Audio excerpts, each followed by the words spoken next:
తెలంగాణ శాసనమండలి సమావేశం ఈ ఉదయం చైర్మన్ గుత్తా సుఖేందర్ రెడ్డి అధ్యక్షతన ప్రారంభమైంది.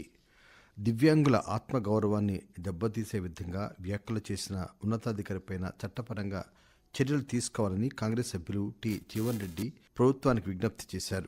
దివ్యాంగుల హక్కుల పరిరక్షణ చట్టం అమలులో లోపం ఉందని చెప్పారు. దివ్యాంగుల అంశాన్ని ప్రత్యేకంగా ప్రస్తావించి ఐఏఎస్ నియామకాల్లో దివ్యాంగులకు రిజర్వేషన్లు కల్పించాల్సిన అవసరం లేదని ఐఏఎస్ అధికారి ప్రకటించడం పట్ల నిరసన వ్యక్తం చేశారు.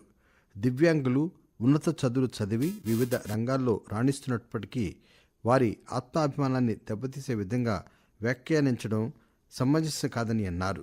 గ్రామీణ ప్రాంతాల్లో వైద్య శిబిరాలు ఏర్పాటు చేయాలని బీఆర్ఎస్ సభ్యులు భానుప్రసాద్ రావు కోరారు. ప్రత్యేక అంశాన్ని ప్రస్తావిస్తూ డెంగ్యూ, చికెన్ గున్యా, మలేరియా వంటి వ్యాధులు తీవ్రత ఎక్కువగా ఉందని, ఆ వ్యాధుల నుంచి ప్రజలను రక్షించడానికి విస్తృతంగా వైద్య శిబిరాలు ఏర్పాటు చేయాలని కోరారు. ASHA, anganwadi, contract, outsourcing, guest lecturer వంటి ఉద్యోగులకు సకాలంలో వేతనాలు చెల్లించాలని కోరారు. బీసీ సంక్షేమ రవాణా శాఖ మంత్రి పొన్నం ప్రభాకర్ జోక్యం చేసుకుని మాట్లాడుతూ ఆర్థిక ఇబ్బందుల వల్ల వేతనాలు ఇవ్వలేకపోతున్నామని చెప్పారు. ఉద్యోగులకు 1వ తేదీన వేతనాలు ఇస్తున్నామని చెప్పారు.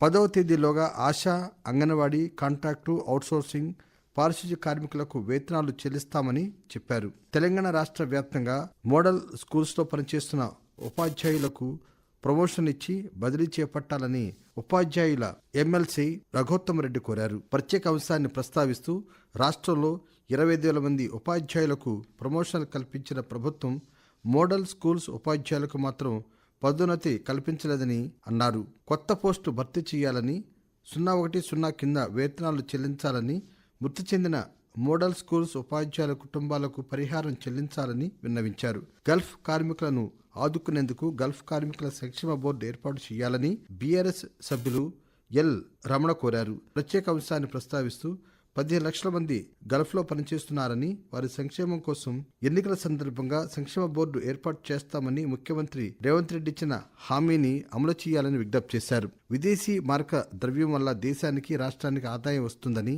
తెలిపారు. చనిపోయిన గల్ఫ్ కార్మికుల కుటుంబాలకు 5 లక్షల రూపాయలు నష్టపరిహారం చెల్లించాలని విజ్ఞప్తి చేశారు. ఉన్నత విద్యాభ్యాసం కోసం విదేశాలకు వెళ్లిన విద్యార్థులు వివిధ కారణాల వల్ల మృతి చెందుతున్నారని, వారి కుటుంబాలను ఆదుకోవాలని బీఆర్ఎస్ సభ్యులు టి మధు ప్రభుత్వానికి విన్నవించారు.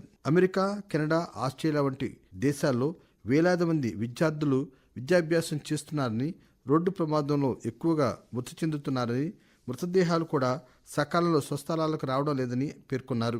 నిత్యావసర వస్తువుల కల్తీపై ఉక్కుపాదం మోపాలని బీఆర్ఎస్ సభ్యులు గోరేటి వెంకన్న ప్రభుత్వానికి విజ్ఞప్తి చేశారు.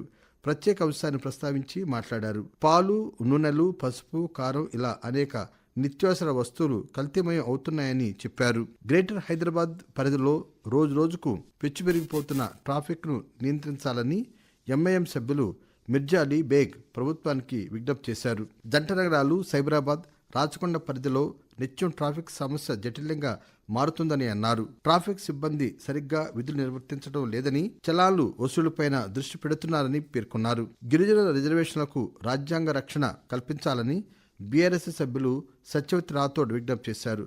ప్రత్యేక అంశాన్ని ప్రస్తావిస్తూ గిరిజన జనాభాకు అనుగుణంగా 10% రిజర్వేషన్లు కల్పించాలని కోరారు.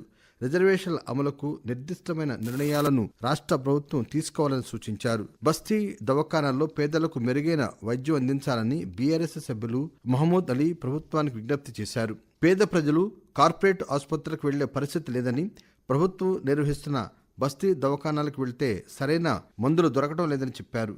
బస్తీ దవాఖానాల్లో డాక్టర్లను, అవసరమైన స్టాఫ్ను నియమించి వైద్య సేవలు పూర్తి స్థాయిలో అందుబాటులోకి తేవాలని కోరారు. Young India skills university bill 2024ను పరిశ్రమల శాఖ మంత్రి శ్రీధర్ బాబు సభలో ప్రవేశపెట్టి మాట్లాడారు. యువతలో నైపుణ్యం పెంచేందుకు యూనివర్సిటీని ఏర్పాటు చేయనున్నట్లు వెల్లడించారు. పరిశ్రమలకు కావలసిన నైపుణ్యం పెంపొందించేందుకు కృషి చేస్తామని చెప్పారు. విద్యార్థులకు పాఠశాలల ద్వారా పరిజ్ఞానం కల్పించినట్టుగానే స్కిల్స్ యూనివర్సిటీ ద్వారా నైపుణ్యం పెంచి యువతకు ఉపాధి కల్పిస్తామని పేర్కొన్నారు. ప్రభుత్వ, ప్రైవేటు భాగస్వామ్యంతో యూనివర్సిటీ ఏర్పాటు చేయనున్నట్లు చెప్పారు. 2024-25 విద్యా సంవత్సరంలో 1,500 మంది విద్యార్థులకు, రెండవ దశలో 10,000 మంది విద్యార్థులకు నైపుణ్యం పెంచేందుకు శిక్షణ ఇవ్వనున్నట్లు మంత్రి చెప్పారు. అనంతరం చైర్మన్ సభను రేపటికి వాయిదా వేశారు.